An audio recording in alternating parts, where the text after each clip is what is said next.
In the middle of a quiet residential neighborhood where people had known one another for years, a mother of 5 suddenly vanished, no luggage, no farewell note, and the last person known to be with her inside that house was her former partner. She came home Tuesday night, and then we all went to bed, and then when me and the kids woke up in the morning, she wasn't there. So what truly happened to Sarah Wellgreen on that night?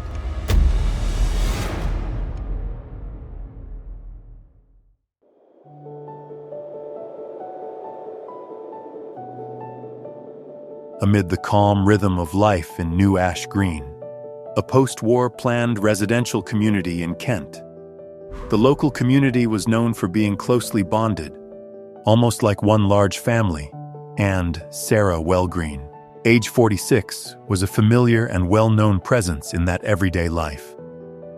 Sarah shared an exceptionally close relationship with her family, frequently spending time meeting up, having lunch, shopping, and traveling with relatives. Her mother, Anne Wellgreen, once described Sarah as someone who was always attentive to others and willing to step forward to protect those who were vulnerable. In her role as a mother, Sarah devoted herself entirely to her 5 children, who occupied a central place in her life, and she was known for carefully preparing for their birthdays as well as holidays.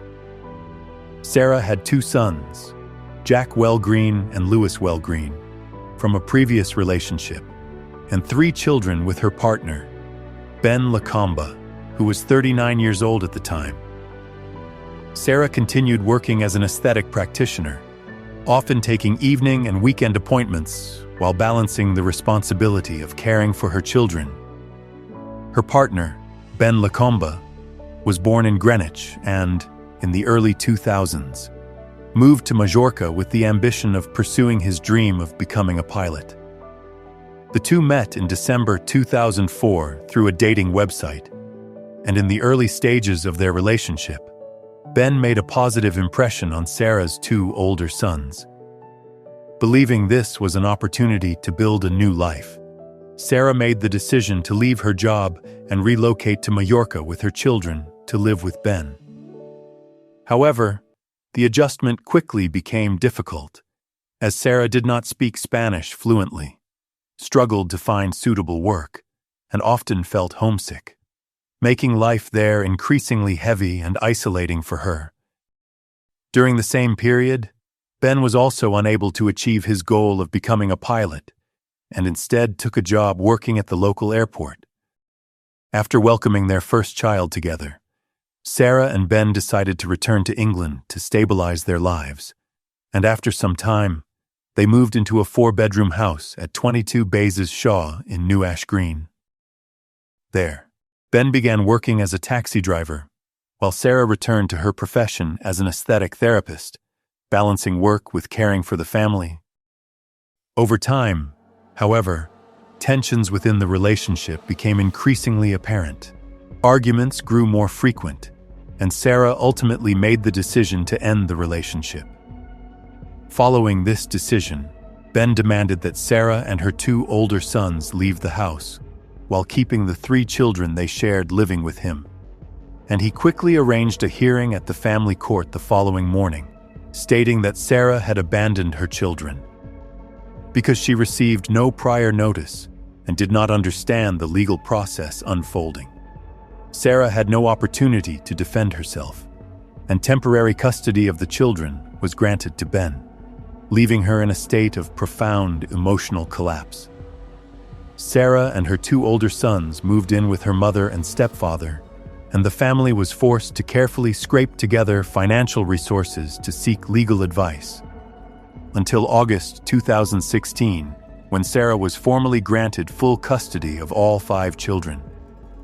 During this period, Sarah's personal life gradually became more stable when she met Neil James through a dating app in 2016, and their relationship developed in a serious direction, eventually leading to an engagement.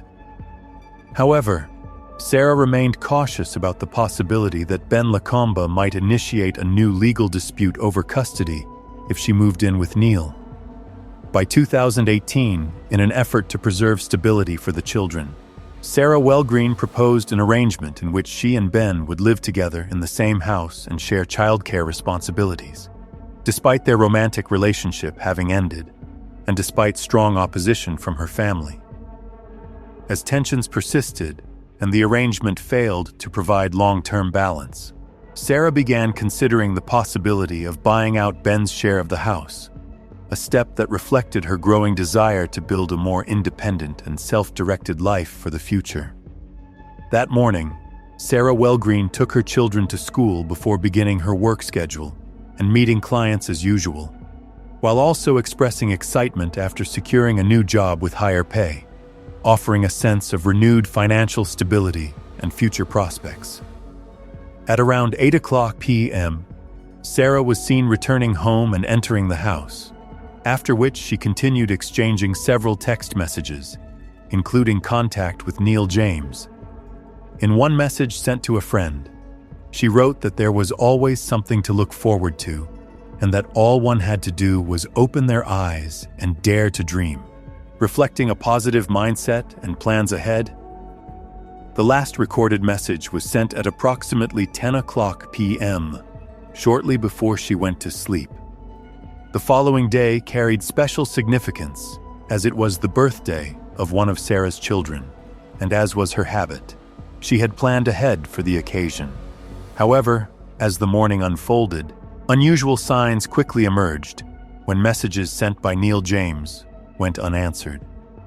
After several hours passed with no contact, Neil decided to call Ben Lacombe to ask whether he had seen Sarah, and Ben responded that he believed Sarah was with Neil, as he himself had not seen her either. Sensing that the situation was not normal, Neil contacted Sarah's family to inform them that he had been trying to reach her since the morning without success, while Sarah's mother, thinking her daughter might have forgotten to charge her phone or left it in the car, also attempted to call her but received no response. Efforts to make contact continued to expand when one of Sarah's sons tried sending messages, reaching out via social media and calling her work phone number, yet all attempts failed to receive any reply. By the following day, Sarah still had not returned home, and every attempt by her family to contact her continued to fail, prompting her mother to realize that this was no longer ordinary silence. Concern quickly spread throughout the family and among those close to her, and they agreed that if Sarah did not appear or make contact by the next day, the matter would be reported to the authorities. By Thursday, October 11th, 2018, 48 hours had passed since Sarah Wellgreen was last seen, with no sign of contact, and it was Ben Lacombe who ultimately contacted the police to report her as missing.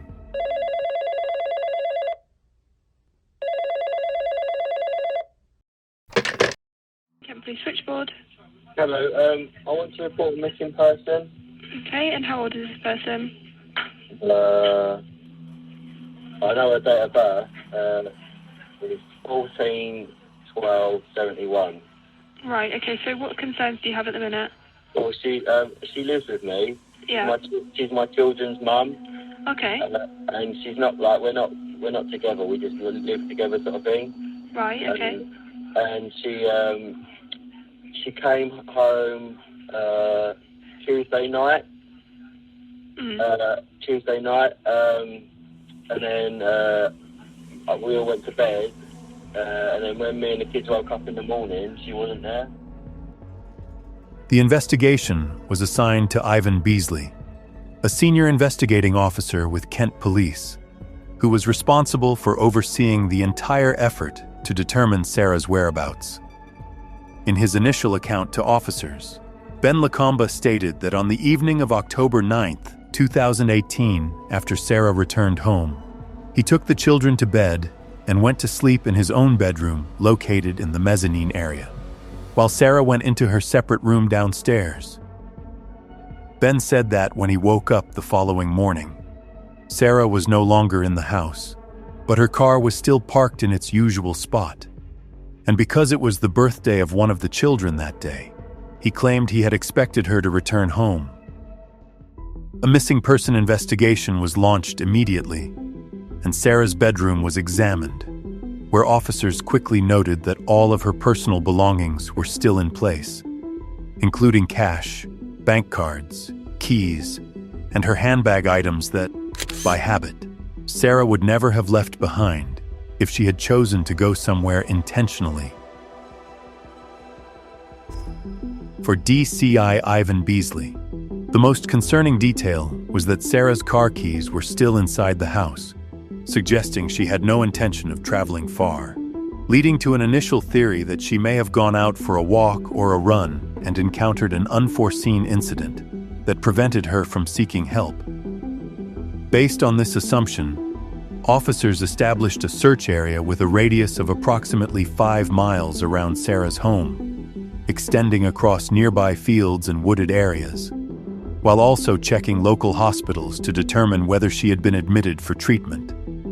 Despite the scale of the search, no trace of Sarah was found, and analysis of her phone data showed no evidence that she had arranged to meet anyone.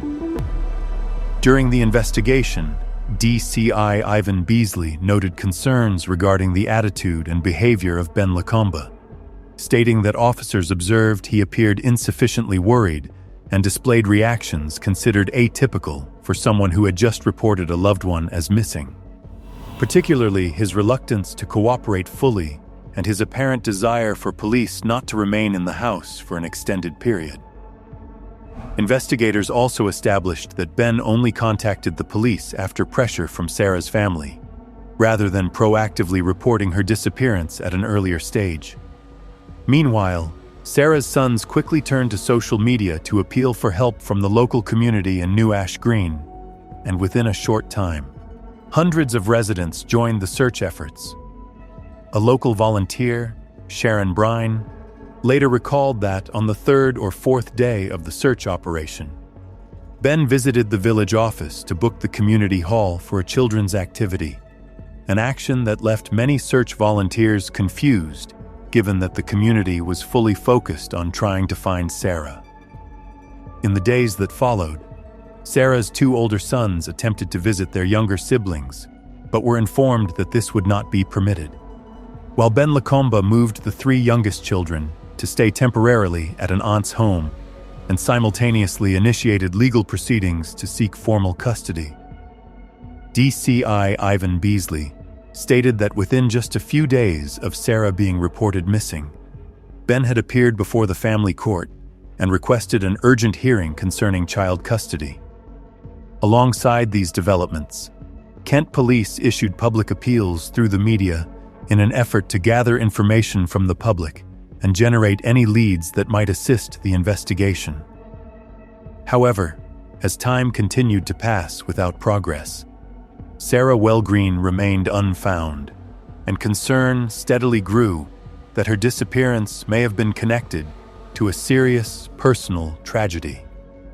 Detective Paul Fotheringham stated that the investigative team deployed specialists, dedicated technology, and forensic science resources to expand the search for Sarah, while police also returned to speak with Ben Lacombe to gain further clarity about daily life and interpersonal dynamics inside the house. During this conversation, Ben told officers that Sarah had, on several occasions in the past, left for short periods without prior notice, claiming she was meeting other people, a statement that was later formally recorded as part of his account. In parallel, police examined the residence of Neil James, as he was among the last people to have contact with Sarah before she stopped responding.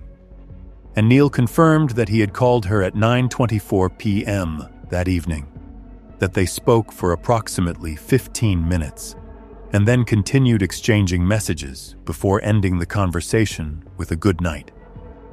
Phone data confirmed this account to be accurate, and as Neil was at home with his daughter at the time, he invited police to review traffic camera footage along the M25 to demonstrate that he had not traveled to Sarah's home.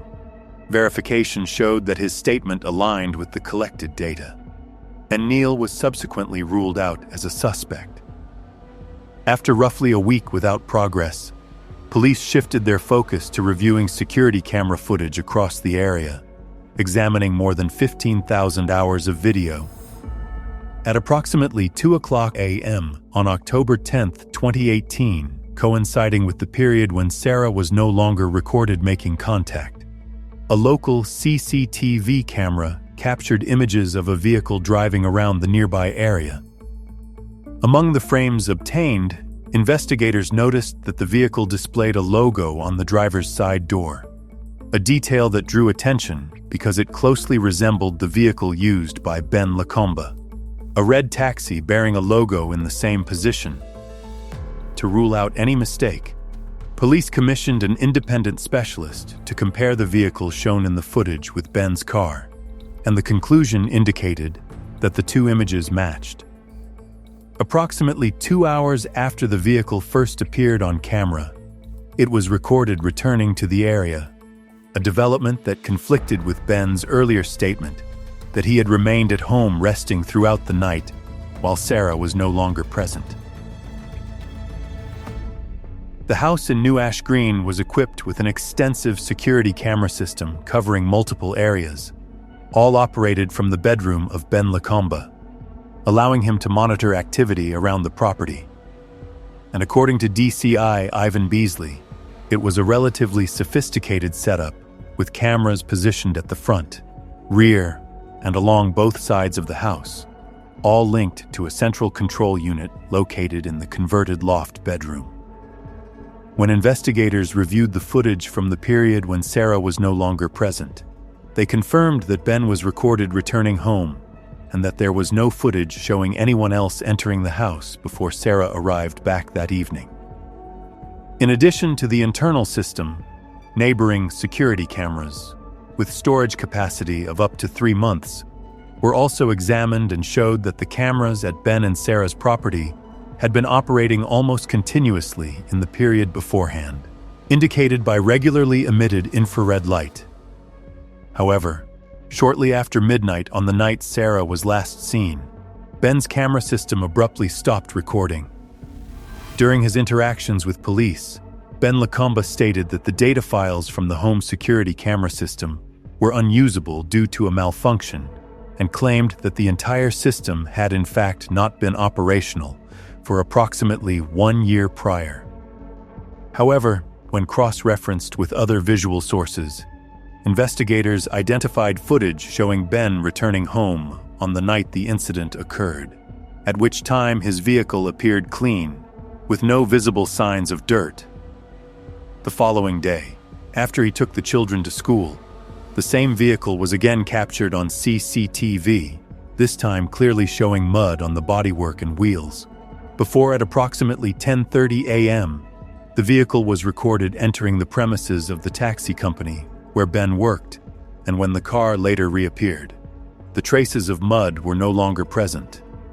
In addition, a review of neighboring security cameras revealed that Ben habitually parked his car in the same fixed location within the residential area. However, on the night Sarah was no longer seen, his vehicle was parked at the rear of the property, an area that fell outside the coverage of nearby cameras. Officers, forward! As detectives searched woodland near the 46-year-old's home, today police said her disappearance had turned into a potential murder investigation. She just had a new job offer that she was looking forward to. She talked to friends about looking forward to the future, but also significantly she's now missed one of her child's birthdays. Following extensive investigations and inquiries and also searching, we're now treating this as a potential homicide investigation. In light of the collected data, the task facing investigators became particularly complex, as they were unable to determine where Ben Lacombe had traveled that night, or what actions he had taken during a period of nearly 2 hours for which no footage existed, while Sarah remained missing. Based on the sequence of evidence and the analyses available at that stage, police formed the view that events may have escalated into a serious personal tragedy directly involving Ben.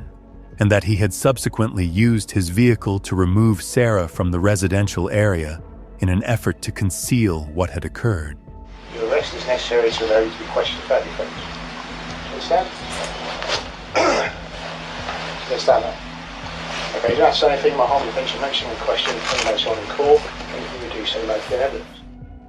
On December 20th, 2018, after reviewing the full body of evidence that had been gathered, investigators made the decision to arrest Ben Lacombe on suspicion of direct involvement in the disappearance of Sarah Wellgreen, and he was subsequently taken to a police station to be questioned in accordance with established legal procedures.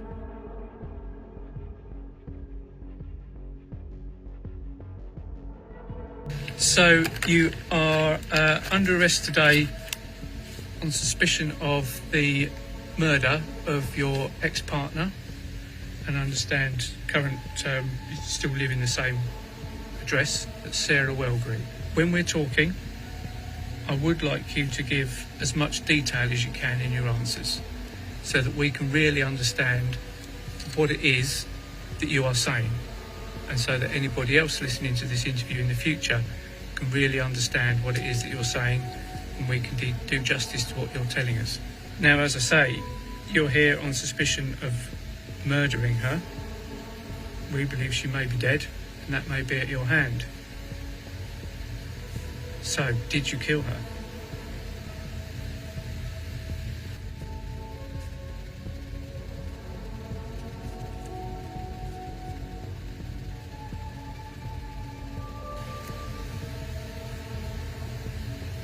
So, I'm not clear at the moment, Ben, whether you're just trying to think of an answer or whether you've decided not to answer the question. Over the following 7 hours, Ben Lacombe was questioned by investigators in accordance with procedure. However, he remained silent and declined to answer any questions.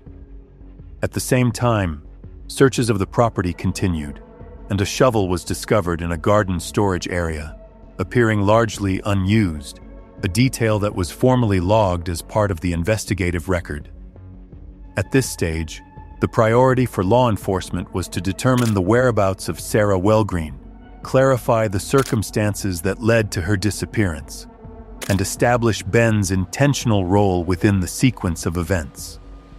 To support this effort, specialist search teams from fire and rescue services and water units across the country were deployed, carrying out extensive searches in multiple locations, including a section of the River Thames and land surrounding Blue Water.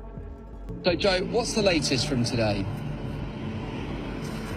Yeah, thanks, Andy. Well, the latest today is that dozens of police officers have been searching this area here in Mounts Road in Greenhithe, just a couple of minutes from Blue Water, as you just said. Now, you might be unable to see, but officers were searching this woodland area behind me to look for any more clues into her disappearance. And they were also searching, as you said, near the Blue Water shopping centre in the surrounding areas there.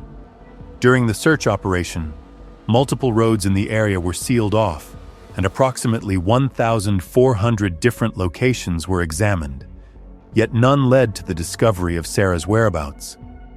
Based on the complete case file and the chain of evidence that had been assembled, on December 28, 2018, Ben Lacombe was formally charged in direct connection with the disappearance of Sarah Wellgreen. And in September 2019, the trial commenced at Woolwich Crown Court, where prosecutor Alison Morgan QC stated that prosecuting a case in which the victim's place of rest had not been identified presented particular challenges for the prosecution. A key detail presented in court concerned an exchange between Ben and police a few days prior to his arrest, when he agreed to hand over his phone, but later refused to allow access to deleted data, stating that it was late and that he would bring the device to the station the following day. However, CCTV evidence showed that Ben was not at home resting that night, as he had claimed, but that his vehicle was recorded parked near the River Thames, where police believe he attempted to dispose of an item thought to be his personal phone. Investigators also established that after Sarah was no longer seen, Ben was captured on security footage at a shop purchasing a new phone of the same model and reinserting his old SIM card. And according to DCI Ivan Beasley, rather than cooperating to assist the search, Ben appeared more concerned with the data police might recover from his device.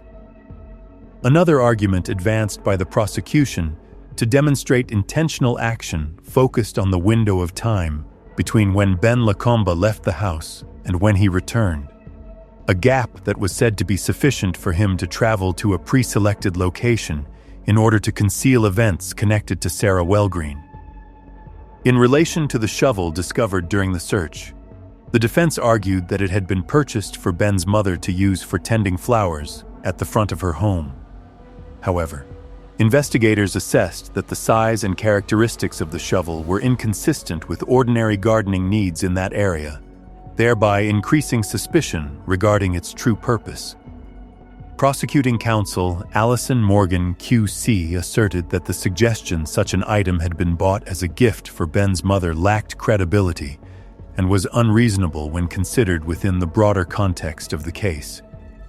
Throughout the trial, the testimony and evidence presented helped clarify the context of the relationship between Ben Lacombe and Sarah Wellgreen, with particular emphasis on information indicating that on the evening of October 9th, after returning home from work, Sarah told Ben about her plan to buy out his share of the house using the improved financial position she had secured through her new job.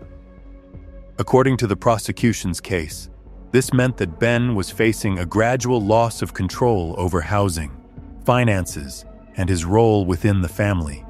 Because if Sarah completed the buyout and left permanently, he would no longer retain any significant benefit tied to the property. To help the jury and all parties fully understand the context in which the evidence had been gathered, the judge, jury, legal teams, and court staff were escorted by police to the house in New Ash Green, where they were given a detailed explanation of the layout of the living spaces and the complex security camera system installed throughout the property.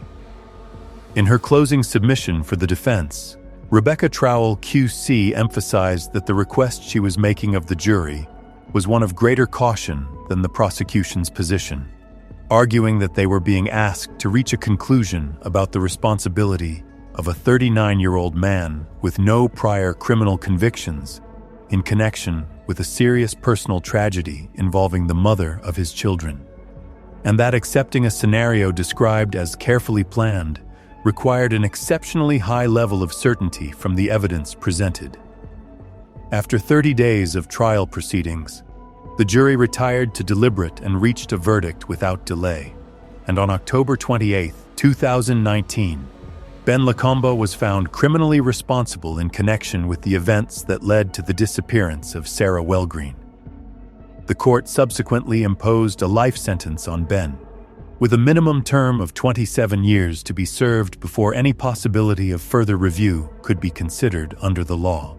Today, outside court, there were embraces. Her mother in the brown coat here had just heard that her killer would not be released for decades.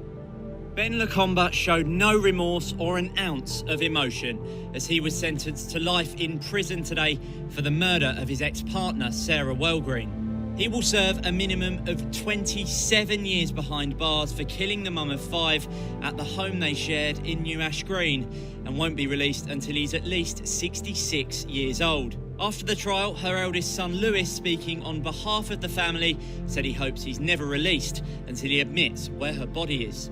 Today, as far as the law is concerned, justice has been served for Sarah. We hope he will never be released unless he admits his guilt and reveals the location of her grave. To date, he has shown no remorse or care for either Sarah or his own children. Because Ben Lacombe has refused to reveal the location of Sarah's body, we, her family, have been unable to mourn Sarah's passing or lay her to rest in peace. After his conviction, Ben Lacombe has never provided any information about what happened to Sarah Wellgreen or the location to which she was taken, and his continued refusal to cooperate may result in a longer period of imprisonment under Helen's Law, a statute named after Helen McCourt, a young woman whose place of rest was never found following her death in 1988.